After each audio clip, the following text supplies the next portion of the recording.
Something strange is going on around here. Kevon Looney can't stop talking about how bad Steve Kerr's decisions were in the playoffs. The former Warriors center dropped a new interview causing a stir in Dub Nation. Was there an issue with Quinten Post? I'll break it all down for you. And is this why we can't get anyone to sign in free agency? I mean, we got way bigger problems than that.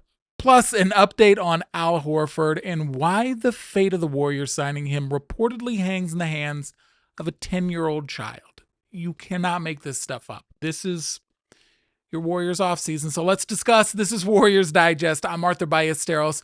We bring you daily videos breaking down everything going on with the Golden State Warriors. Thank you to the 13,541 of you who've hit that subscribe button. If you want to stay in the loop, if you want to discuss what's going on with the Warriors offseason, even their inactivity, what's going on behind the scenes, the rumors, the business, the player analysis, hit the button so you stay in the loop, because today this is what's going on. Warriors champion reveals reason for leaving team in the offseason. New interview from Kavon Looney dropped. This was on the Plus Minus podcast, hosted by Marcus Thompson, who writes for the Bay Area News Group here in the Bay Area in San Francisco. He is a longtime insider reporter of the Warriors. He's been following them since I was a kid back in the Donyell Marshall days. Very tapped in, knows what's going on. He got Kavon on the podcast. Tim Kawakami and Anthony Slater both weren't on. This was a solo one with Marcus Thompson, where Kevon Looney gave some jaw-dropping quotes that are being picked up, and a lot of Dub Nation is reacting to it. Tell me what you think down in the comments about Kevon's quotes here. He says, "Quinten Post, my guy, but it's anyone but me, it seemed like," Looney said. It was not one moment, like even this year, probably in the playoffs, we're going against Steven Adams. He's referring to the Houston Rockets series. This is what I do. They're not giving me the chance to really let me do what I do. It's like, all right, y'all don't trust me. I thought y'all would trust me.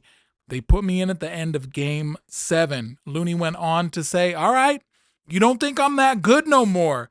You get sick of that at some point. You either trust me or you don't. So Kevon reacting to how he felt about the Warriors not using him in the playoffs enough.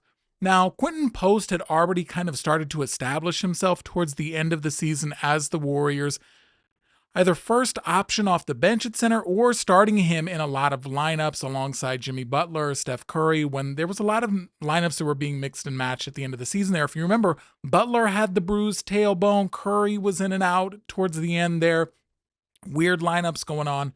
Post was getting a lot of run because he was hitting his threes and had become an anomaly in being able to stretch the floor, something the Warriors didn't really have out of the 5 position. Looney started to see decreased minutes.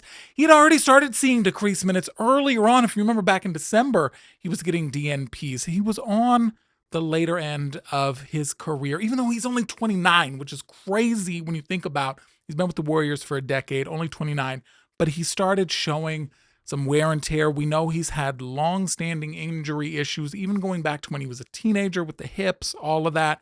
But just seeing a lack of mobility and pep in his step that you maybe saw a couple of years ago out of Kevon Looney. So now what do we get from him? In the playoffs, when you look at his playoff stats, it wasn't screaming that the Warriors needed to be playing him.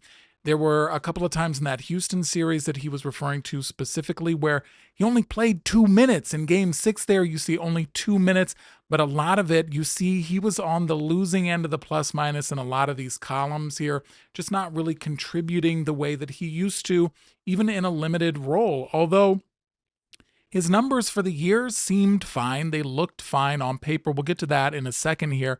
But yes, he got some more extended run with 11 minutes in game 7, did make a bit of an impact with some of those rebounds late, totaling 4 rebounds. But these are not numbers that jump off the board. The Warriors were having a major problem with rebounding, and Kevon Looney was not even the answer there. I mean, they were outmatched in Houston. They were outmatched on the boards in Minnesota when you look at what they were doing with Julius Randle, Naz Reid even getting in the action, Rudy Gobert. I mean, it's tough. Did I say Rudy Gobert? Yeah, I mentioned Rudy Gobert. He was on the boards all over the place. I mean, it's just difficult to rebound there. But when you look at what Kevon did in the regular season, I mean, 15 minutes a game, 4.5 points, 6 boards. You see down there shooting the three at 40%. That is very misleading. He only took 5 attempts in the whole year. He made 2 of them, but just wasn't that stretch threat anymore. And I think a lot of the narrative around Looney here is that he's upset. You saw that he wrote that piece in the, the Players Digest, where he was talking, saying goodbye to the Bay Area and his time here. And I think a lot of people, we all had our heartstrings tugged on because we love Loon and we love what he brought to this organization. I don't love the interviews going on, but I guess, it is interesting for us Warriors fans to look at this and get the true story on how players are being made to feel because of this system. Whether it's right or wrong, there has been murmurs from multiple players coming out of here that they just don't feel appreciated, which is, you kind of also have to accept at this stage in your career when you're not performing the same way, it's going to happen. It's got to be hard to not take it personally as a professional, as somebody who's had confidence and been a champion. There's ego that plays into it, and I'm sure it stings, but the Warriors couldn't have brought you back, Loon, for the money that the Pelicans were willing to offer. Now, we already got that interview from Looney earlier in the year or earlier in the offseason here where he talked about alluding to either the Warriors didn't give him a contract offer or they didn't give him a competitive one. Again, these are interesting insights. I like hearing it to get the full context of what's going on behind the scenes and how some of these players are feeling. And maybe this is having somewhat of an impact on, being able to attract some top tier free agents. Although I know the Kuminga thing has to be figured out first, and we're going to dive into that here in a second. I know that, but I don't think that this is a good look for the Warriors right now when they're trying to attract the top tier talent that is left after they get the Jonathan Kuminga domino to fall and figure that out so they can start getting free agents. I'm just saying, I would rather not have this happening right now, okay? Anyway, we're going to move on here. We did get somewhat of an update here in the Al Horford situation. What is happening? This was tweeted out by NBA Central, not NBA Central. We did not get sentled. Don't worry. This is legit news. So this was from Mark J. Spears, not to be confused with Mark Spears, formerly of ESPN, but this Mark J. Spears with ESPN. He was talking today, quoted as saying that the Golden State Warriors were expected to sign Al Horford last week. He didn't. Lakers, Milwaukee, Atlanta, I believe, are also interested. Now, this is new to me because all that we've heard over the past few days is that either it's Horford or retirement. We heard a little bit of chatter about the Nuggets, but that doesn't seem like it's going to be going through. And it's really now the Warriors have a handshake deal with Horford on the back end, and they just got to wait for the Kuminga stuff to settle, and then they can announce it. Mark J. Spears did say something interesting here, and this is where Al Horford's family ties into this decision. I want you to listen to this because I think it's interesting. Listen to what he said as one of the reasons why Horford may end up going a certain way. But keep in mind, know who I think is going to be in this decision? Who? His 10-year-old son, Ian. Okay. He just started traveling with Al on the road like 2 seasons ago. Kid loves basketball. I know he's like, Dad, Steph Curry, Dad. Like, all the kids love Steph Curry, man. I know that. I could see Ian convincing his dad to keep playing. Tim, please tell your father to sign with the Warriors because we're losing hope of anything else and salvaging anything else in this offseason here. There were some new updates from the Stein line. Mark Stein and Jake Fisher, they have some of the best intel out there in the reporting circuit on the NBA. This was their latest on the Warriors, Horford, Melton, CP3, Beal, the Knicks, all of it. This is from 2 days ago. This is how inactive the Warriors offseason has been, but maybe you missed it here. This was pretty interesting. They said, while the Warriors are one of the only teams in the NBA that have yet to reach a contract agreement with a free agent this offseason, they're viewed by numerous rival clubs as the overwhelming favorite to land Al Horford, DeAnthony Melton, according to Mark Stein and Jake Fisher.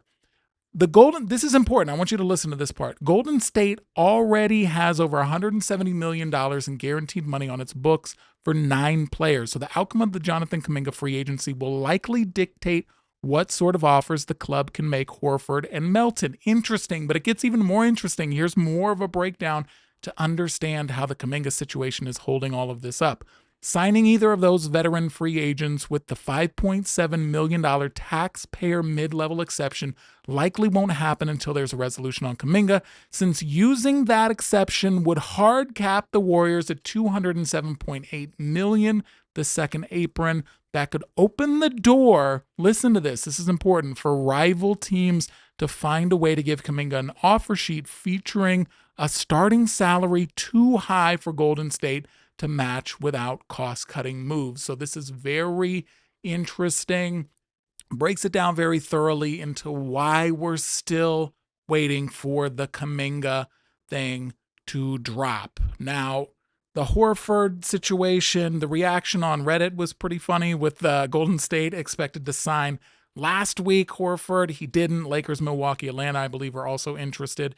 This was the reaction here. I mean, I think this just sums it up for everybody. We're begging, shout out to Portland Denier. This was his response here. We're begging a 40-year-old undersized center to sign with us instead of retire. And it's literally the only thing happening for us this offseason. The CBA ruined free agency. This is ridiculous. Amen. Amen, Portland Denier. All of us in Dub Nation agree. Good Lord. Come to a resolution. Apparently, Kuminga and the Warriors and his agents are discussing and talking at Summer League. They're in Vegas talking. If any reports come through, we'll let you know. I'm not holding my breath, but something supposedly is supposed to happen. I'm ready to go on vacation, and we'll wait. We'll just wait. Until then, hit subscribe so you stay in the loop of this whole soap opera going on. Jesus Christ. Anyway, I'll talk to you tomorrow. Peace.